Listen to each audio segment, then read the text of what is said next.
कभी सोचा है कि जब तुम्हारे अंदर गुस्सा उठता है तो वो तुम्हें कंट्रोल करता है या तुम उसे? कभी ये महसूस किया है कि तुम्हारी खुशी, तुम्हारा दुख, तुम्हारा डर, ये सब जैसे बाहर की दुनिया के इशारों पर युएते हैं? अब जरा सोचो, अगर इन भावनाओं को कंट्रोल करना आ जाए तो क्या तुम जिंदगी को नहीं बदल सकते? तो चलो आज बात करते हैं मास्टर योर इमोशंस की, क्योंकि जिस दिन तुमने अपनी भावनाओं को काबू करना सीख लिया उसी दिन तुमने अपनी किस्मत की लगाम अपने हाथ में ले ली। हम इंसान हैं और इंसान का सबसे बड़ा वरदान है उसकी भावना। हम रो सकते हैं, हंस सकते हैं, प्यार कर सकते हैं, डर सकते हैं, लेकिन जब यही भावना हमें चलाने लगती है तो हम गुलाम बन जाते हैं, अपने ही मूड, अपने ही सोच और अपने ही रिएक्शन के।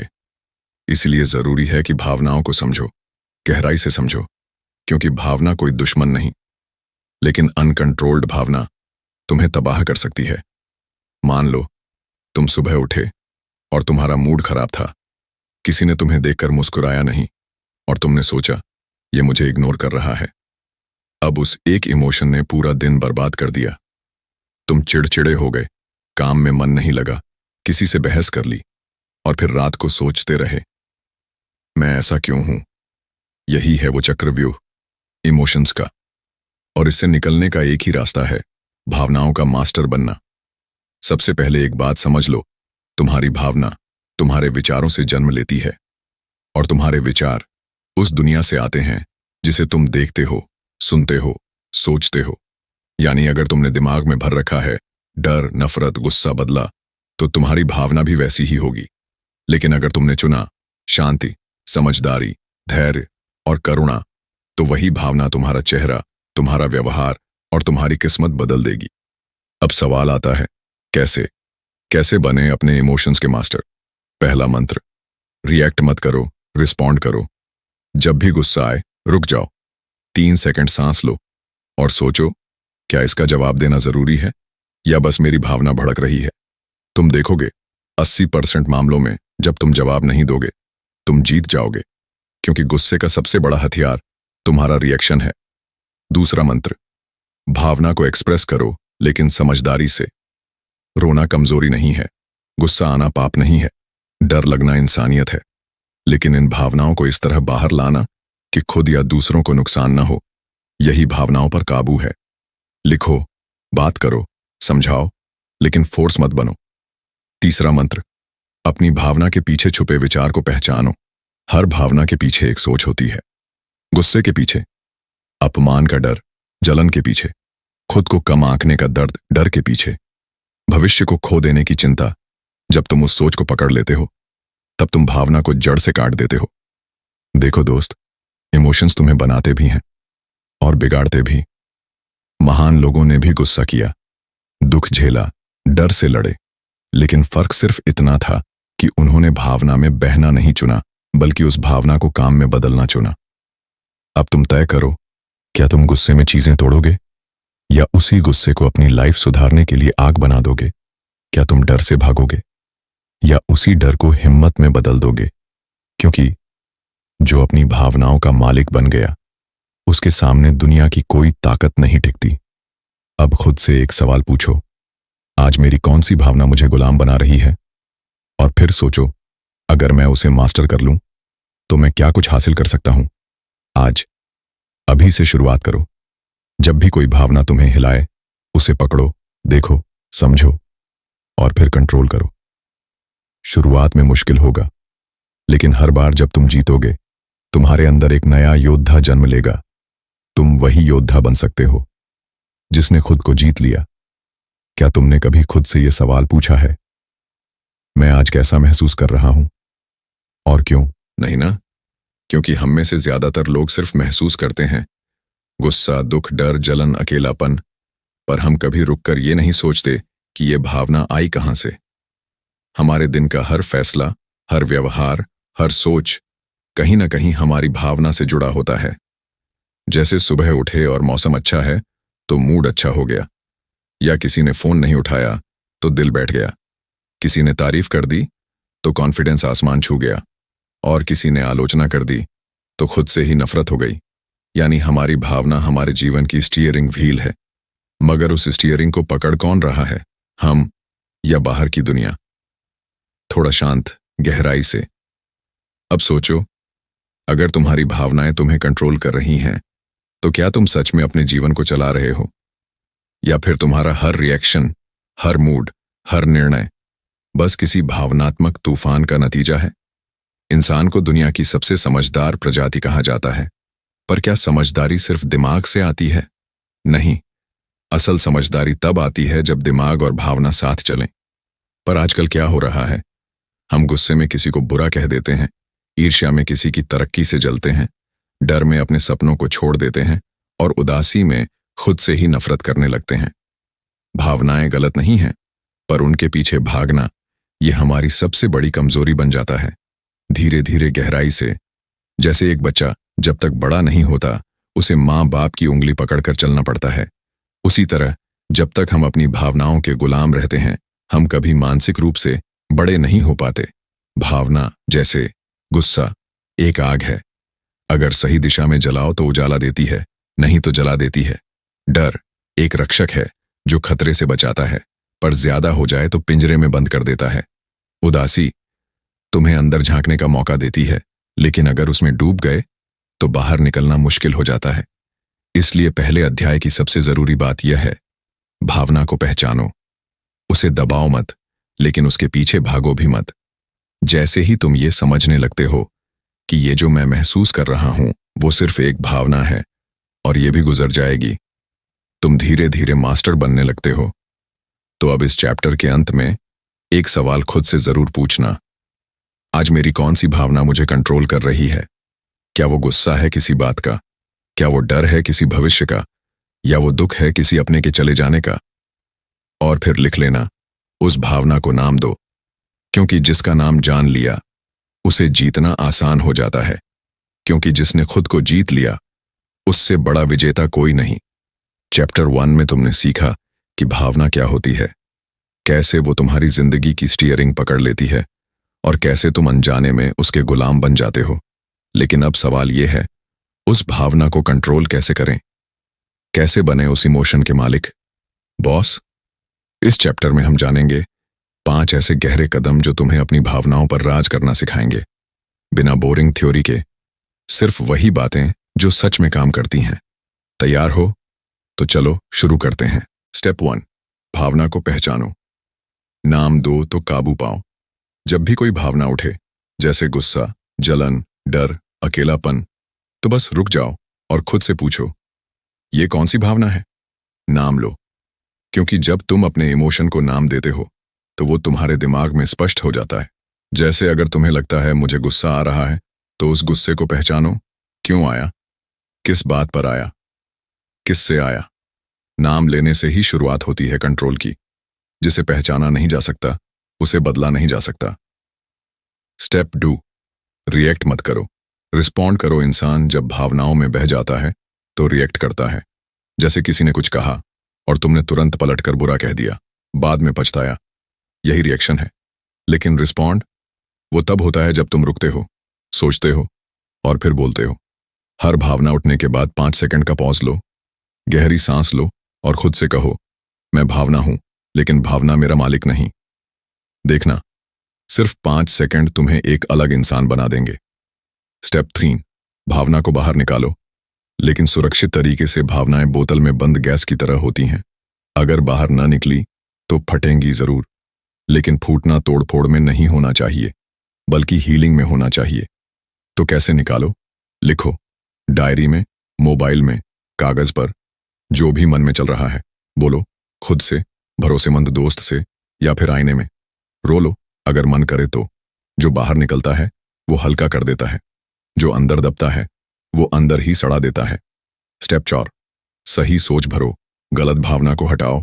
हर भावना एक सोच से जन्म लेती है, जैसे मैं कुछ नहीं कर सकता, डर, सब मुझसे आगे निकल रहे हैं, जलन, मुझे कोई नहीं समझता, उदासी। अब इस सोच को पकड़ो और उसे बदलो।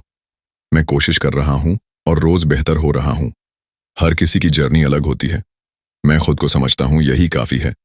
जिस दिन सोच बदली, भावना खुद ब खुद बदल जाएगी। स्टेप 5, भावनाओं को एनर्जी में बदलो।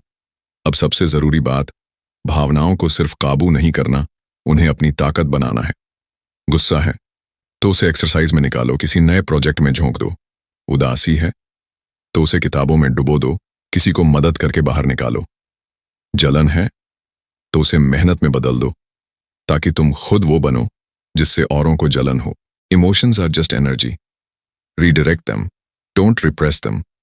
भाई देखो, हम इंसान हैं, भावना आएगी, लेकिन जो भावना को समझ गया, जो उसे सुनकर भी बहा नहीं, जो उसे बदला नहीं, उसे अपनाकर आगे बढ़ा, वो ही बनता है मास्टर ऑफ इमोशंस। अब एक बार फिर अपने आप से कहो, मैं अपनी भावना का मालिक हूं, ना कि उसका गुलाम। क्या कभी ऐसा हुआ है कि किसी ने एक छोटी सी बात कही और तुम्हारा मूड एकदम खराब हो गया, या कोई तस्वीर, एक पुरानी जगह, एक शब्द, और तुम अचानक भावुक हो गए या गुस्से से भर गए? तब तुम्हारा दिमाग कहता है, यार इतना तो कुछ खास नहीं था, फिर मुझे इतना क्यों हिला दिया? यही होते हैं तुम्हारे इमोशनल ट्रिगर्स, वो छुपे हुए बटन जो कोई छू दे तो तुम्हारा पूरा मनोबल हिल जाता है। और जब तक तुम इन ट्रिगर्स को नहीं पहचानते, तब तक तुम्हारी भावनाएं दूसरों के हाथों की कठपुतली बनी रहती हैं। इमोशनल ट्रिगर मतलब क्या? ये वो घटनाएं, शब्द या हालात होते हैं जो हमारे अंदर किसी पुराने जख्म को छू देते हैं, जैसे कोई पुराना दर्द फिर से जाग जाता है। उदाहरण के लिए, किसी ने तुम्हारी तुलना की और तुम चुप हो गए। क्यों? शायद बचपन में तुम हमेशा खुद को कमतर समझते थे।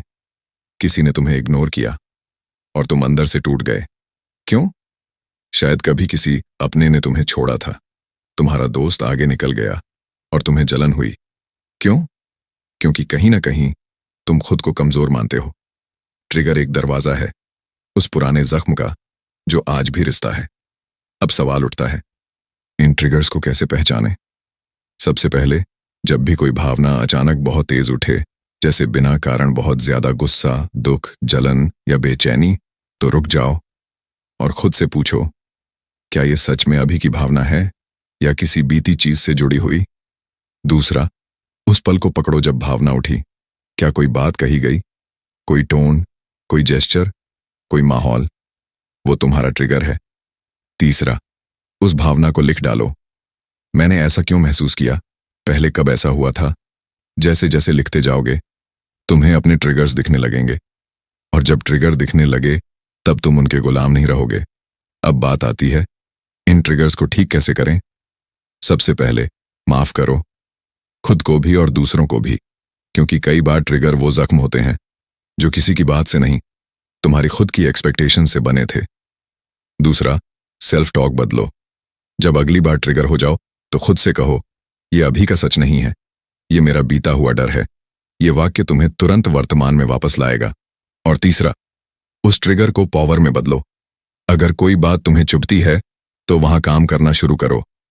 अगर तुलना से दुख होता है तो अपने गोल्स पर ध्यान दो। अगर तिरस्कार से गुस्सा आता है तो खुद को और मजबूत बनाओ। हर ट्रिगर तुम्हारा कमजोर हिस्सा नहीं, बल्कि तुम्हारा अगला मिशन बन सकता है। याद रखो भाई, तुम्हारे ट्रिगर तुम्हें तोड़ने नहीं आए, वो तुम्हें जगाने आए हैं। वो तुम्हें बताते हैं कि अभी हीलिंग बाकी है। वो इशारा है कि अभी आत्मसम्मान की नींव और मजबूत करनी है। इमोशनल मास्टरी वहीं से शुरू होती है, जहां तुम डर से भागते नहीं, उसे देखना सीखते हो। तो आज रात खुद से एक सवाल करना, मेरे वो कौन से ट्रिगर्स हैं जो हर बार मुझे कमजोर बना देते हैं? और फिर एक वादा करना, अब मैं उनसे भागूंगा नहीं, अब मैं उन्हें बदलूंगा। सच बताओ, जब जिंदगी में तूफान आता है, किसी की बात चुभती है, उम्मीदें टूटती हैं, हालात हाथ से निकल जाते हैं, तो तुम कैसे रिएक्ट करते हो? क्या टूट जाते हो? चिल्ला देते हो? भीतर ही भीतर घुटते हो? या फिर क्या तुम ऐसे हो जो उस तूफान के बीच भी शांत रह सकते हो, सोच समझकर, ठहराव से? अगर नहीं, तो यही है इस चैप्टर का मकसद, इमोशनल स्टेबिलिटी, यानी भावनात्मक स्थिरता को पाना। भावनात्मक स्थिरता का मतलब ये नहीं कि तुम्हें कभी गुस्सा नहीं आएगा, या कभी उदासी नहीं होगी, या कभी डर नहीं लगेगा। इसका असली मतलब है, जब ये सब आए तो भी तुम खुद को नहीं खोते। तूफान आता है पर तुम अपनी जगह डटे रहते हो, जैसे समंदर की लहरें ऊपर नीचे होती रहती हैं, लेकिन उसके नीचे की गहराई में शांति रहती है। वो शांति अगर तुम्हारे अंदर आ जाए तो फिर दुनिया कुछ भी कहे, तुम हिलोगे नहीं। अब बात करते हैं ये भावनात्मक स्थिरता आती कैसे है। 1. रिएक्शन से पहले रुकना सीखो। Pause before you punch. जब भी कोई बात तुम्हें हिला दे, तुरंत जवाब मत दो, तुरंत फैसला मत लो, बस रुक जाओ, सांस अंदर लो, 3 सेकंड का पॉज और खुद से पूछो, क्या मैं भावना से बोल रहा हूं या समझदारी से। ये छोटा सा ब्रेक बड़ा फर्क लाएगा। 2. अपने भीतर का तापमान समझो। Emotional thermometer. हर इंसान का एक अंदरूनी तापमान होता है। कुछ लोग हल्की बात पर भी 100 डिग्री पर उबल जाते हैं, कुछ लोग भारी बात भी 40 डिग्री पर पचा लेते हैं। तुम्हें अपने उस पॉइंट को पहचानना है जहां तुम ओवर रिएक्ट करने लगते हो। वो पल पहचान जाओ तो तुम धीरे धीरे ठंडे रहना सीख जाओगे। 3. स्थिरता की शक्ति रोज की आदतों में होती है। स्थिर रहने के लिए केवल समझदारी नहीं चाहिए, सिस्टम चाहिए। जैसे सुबह 10 मिनट मेडिटेशन तुम्हारे मन की धूल साफ करता है। रात को 5 मिनट रिफ्लेक्शन, कौन सी भावना ने दिन में हावी होकर गलती करवाई। सोशल मीडिया से ब्रेक ताकि बाहरी भावनात्मक जहर तुम्हारे अंदर न जाए। इमोशनल स्टेबिलिटी एक दिन में नहीं आती, ये एक हैबिट होती है जो रोज बनती है। 4. हर बात को पर्सनल मत लो। Detach to defend. जब कोई कुछ कहता है तुम सोचते हो ये मेरी इंसल्ट है, लेकिन क्या वाकई? शायद वो खुद ही दुखी है, शायद उसका गुस्सा तुमसे नहीं खुद से है। अगर तुम हर बात को पर्सनल लोगे तो तुम्हारा इमोशनल सिस्टम कभी स्थिर नहीं रह पाएगा। सीखो, मैं सब कुछ फील कर सकता हूं, लेकिन मैं सब कुछ अपने ऊपर नहीं लेता। सवन भाई, दुनिया में हर कोई किसी न किसी तूफान से गुजर रहा है। हर किसी की लाइफ में कुछ न कुछ बेकाबू है, लेकिन जो खुद को शांत रख सकता है वही उस तूफान को पार कर सकता है। भावनात्मक स्थिरता ही वो शक्ति है जो तुम्हें दूसरों से अलग बनाती है। तो अब एक सवाल खुद से पूछो, जब मेरी भावनाएं उबलती हैं, क्या मैं उन्हें संभालता हूं या वो मुझे? अगर जवाब साफ नहीं है तो तुम अभी भी सफर में हो। चैप्टर 4 खत्म। लेकिन अगले चैप्टर में हम जानेंगे इमोशनल हीलिंग। पुराने घावों को भरना जरूरी क्यों है? कुछ जख्म शरीर पर नहीं होते, वो दिल पर होते हैं। कोई अपनी बातों से तोड़ देता है, कोई अपने जाने से, कोई अपने व्यवहार से, तो कोई अपने वादे से। ये घाव दिखते नहीं पर भीतर चुभते हैं सालों तक, और जब इन्हें हम नजरअंदाज करते रहते हैं तो यही पुराने घाव बन जाते हैं। इमोशनल ट्रिगर्स, इनसिक्योरिटीज, ओवरथिंकिंग और कभी कभी डिप्रेशन का कारण। इसीलिए इस चैप्टर में बात करेंगे इमोशनल हीलिंग की, पुराने जख्मों को समझकर उन्हें भरने की। पहले समझो, इमोशनल हीलिंग का मतलब भूल जाना नहीं होता। ये मतलब नहीं कि जिसने तुम्हें तकलीफ दी उसे सही मान लो। हीलिंग का मतलब होता है तुम उस दर्द के साथ शांति बना लेते हो ताकि वो अब तुम्हें तकलीफ न दे। अब सवाल है, हमारे अंदर ये घाव आते कैसे हैं? इन घावों की जड़ अक्सर बचपन, रिश्ते और अस्वीकृति, रिजेक्शन में होती है। जैसे जब किसी ने तुम्हारी बात नहीं मानी और तुमने खुद को अहमियत के लायक नहीं मान लिया। जब तुमने कुछ नहीं किया था फिर भी डांट खाई और तुमने खुद को गलत मान लिया। जब तुमने दिल से चाहा और बदले में छोड़ दिया गया और तुमने मान लिया कि मुझसे प्यार नहीं किया जा सकता। यही बनते हैं गहरे इमोशनल वुंड्स। अब बात करते हैं हीलिंग शुरू कैसे करें। स्टेप 1, जख्म को पहचानो। दबाओ मत। जिस दर्द को तुम स्वीकार नहीं करते वो कभी जाता नहीं। कभी रोने का मन हो तो रो लो, कभी यादें परेशान करें तो लिख लो, पर खुद से झूठ मत बोलो कि मैं ठीक हूं जब तुम हो नहीं। हीलिंग की पहली सीढ़ी है सच्चाई को अपनाना। स्टेप 2, माफ करना।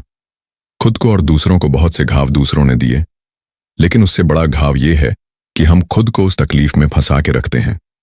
माफ करना मतलब ये नहीं कि वो इंसान सही था। माफ करना मतलब अब मैं उस दर्द को अपनी शक्ति नहीं बनने दूंगा। Forgiveness isn't for them, it's for your freedom. Step 3, self talk बदलो। हर घाव के पीछे एक झूठी कहानी होती है।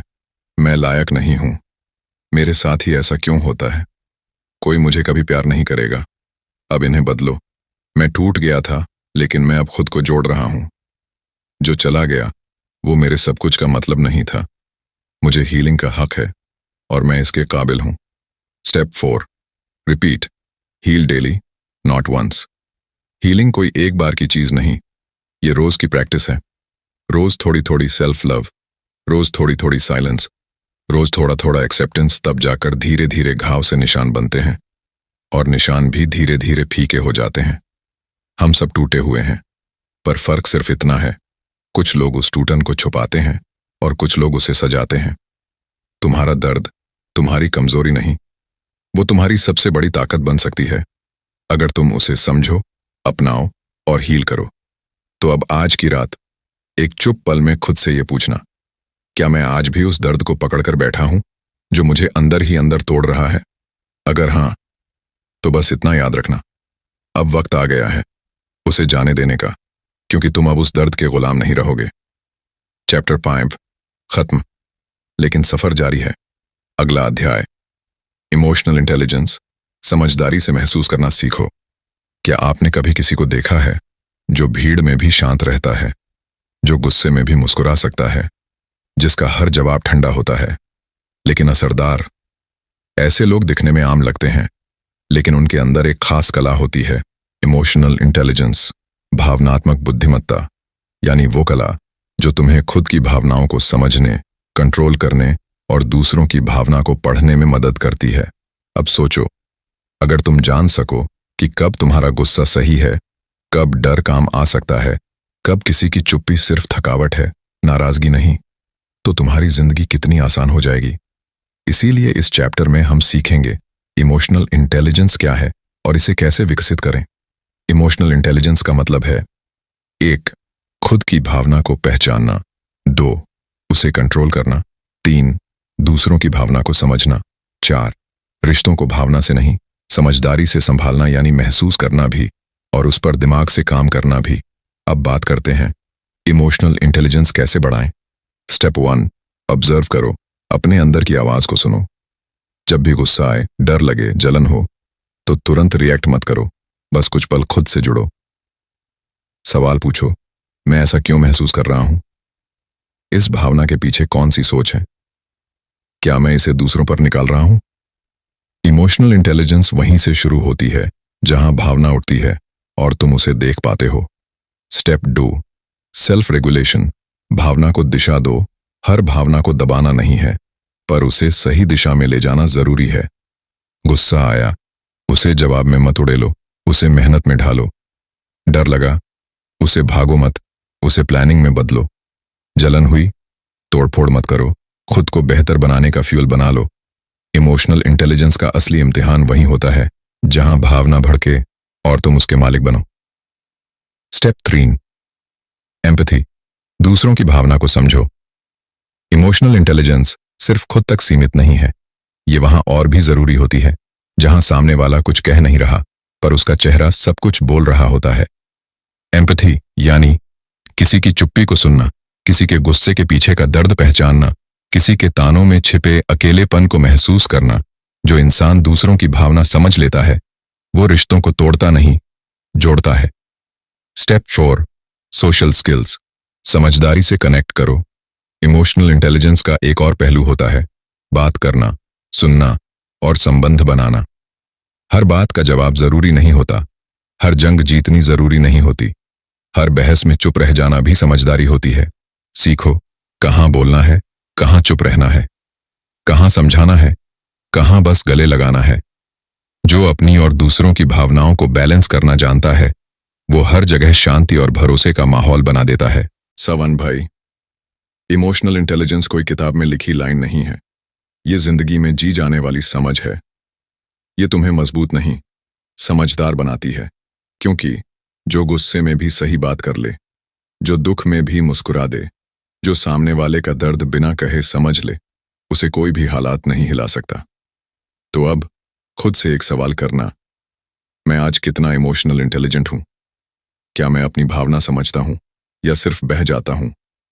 चैप्टर 6 यहीं पूरा होता है, लेकिन सफर यहीं खत्म नहीं होता।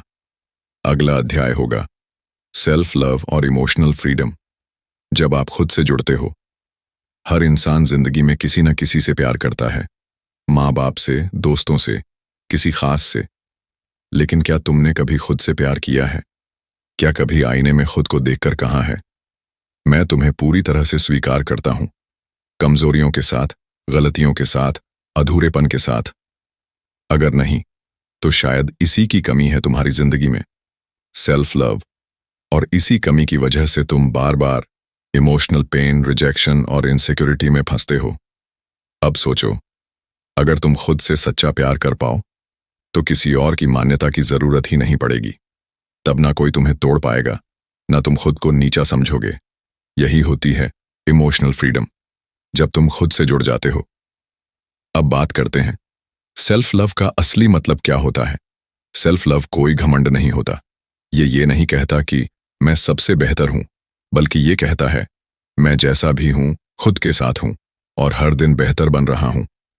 ये अपने अंदर के बच्चे को अपनाना है, जिसने बहुत कुछ झेला फिर भी आज तक मुस्कुरा रहा है। अब जानो सेल्फ लव और इमोशनल फ्रीडम पाने के 5 असली कदम। स्टेप 1, खुद को स्वीकार करना, एक्सेप्ट योरसेल्फ। जो बीत गया उसे लेकर शर्मिंदा मत हो। जो कमी है उसे देखकर खुद को दोष मत दो। तुम इंसान हो, परफेक्ट नहीं, और यही तुम्हारी सबसे प्यारी बात है। आज से खुद से कहो, मैं जैसा हूं वैसा ही अच्छा हूं और मैं हर दिन बेहतर बन रहा हूं। स्टेप 2, खुद से बात करना, पॉजिटिव सेल्फ टॉक। जब दुनिया तुम्हें तोड़े तो तुम्हें खुद को संभालना आना चाहिए। तू काबिल है, तेरे साथ जो हुआ वो तेरी पहचान नहीं है, तेरे अंदर फिर से उठने की ताकत है। हर दिन खुद से बातें करो जैसे कोई अपना तुम्हें हौसला दे रहा हो। स्टेप 3, कोमा प्रिजन बंद करो। अपनी रेस खुद से है। जब तुम दूसरों की जिंदगी देख के खुद को आंकते हो तो तुम सेल्फ लव की जगह सेल्फ डाउट पैदा करते हो। सोशल मीडिया एक इल्यूजन है, पर तुम्हारा ग्रोथ असली है। आज का तू कल के तू से बेहतर है, बस यही कंपैरिजन काफी है। स्टेप 4, खुद के लिए वक्त निकालो, रिक्लेम योर स्पेस। हर किसी को खुश करने की दौड़ में तुम खुद को मत भूलो। हर दिन कुछ वक्त सिर्फ अपने लिए निकालो। बिना गिल्ट के आराम करो, चलो, लिखो, सोचो, अपने अंदर की आवाज को सुनो। जब तुम खुद को वक्त देते हो तभी खुद से रिश्ता गहरा होता है। Step 5, emotional freedom. खुद से जुड़ो, खुद के लिए जियो। इमोशनल फ्रीडम तब आती है जब तुम्हें अप्रूवल की जरूरत नहीं रहती। तब तुम सबके बीच भी अकेले हो सकते हो और फिर भी कंप्लीट महसूस करते हो। तब तुम दूसरों से प्यार करते हो बिना खुद को खोए। तब तुम्हें दर्द होता है लेकिन तुम बिखरते नहीं। सेल्फ लव तुम्हें पंख देता है और इमोशनल फ्रीडम उड़ना सिखाती है। सवन भाई, सफर यहीं खत्म नहीं होता। असल सफर तो अब शुरू हुआ है। अब तुम जान चुके हो कि भावना क्या है, उसे कैसे पहचानना है, संभालना है और आखिरकार खुद से जुड़कर आजाद होना है। जब तुम आज खुद को आईने में देखो तो क्या तुम खुद से प्यार कर पा रहे हो? अगर हां, तो तुम सच में इमोशनली फ्री हो, और अगर नहीं, तो अब तुम रास्ता जान चुके हो। अगर इस वीडियो ने आपकी सोच को छुआ, अगर आपने अपने अंदर कुछ हलचल महसूस की, तो नीचे एक जरूर छोड़ देना और कमेंट में बताना, अब मैं अपनी भावनाओं का मालिक हूं। क्योंकि याद रखो भाई, हमारी भावनाएं हमारी ताकत हैं, बस उन्हें समझना आना चाहिए। ऐसी और ऑडियो बुक स्टाइल मोटिवेशन के लिए सब्सक्राइब करो आई बुक मिंट, जहां बदलाव शुरू होता है। मिलते हैं अगली वीडियो में, ताकत के साथ, सच्चाई के साथ और खुद से जुड़े हुए।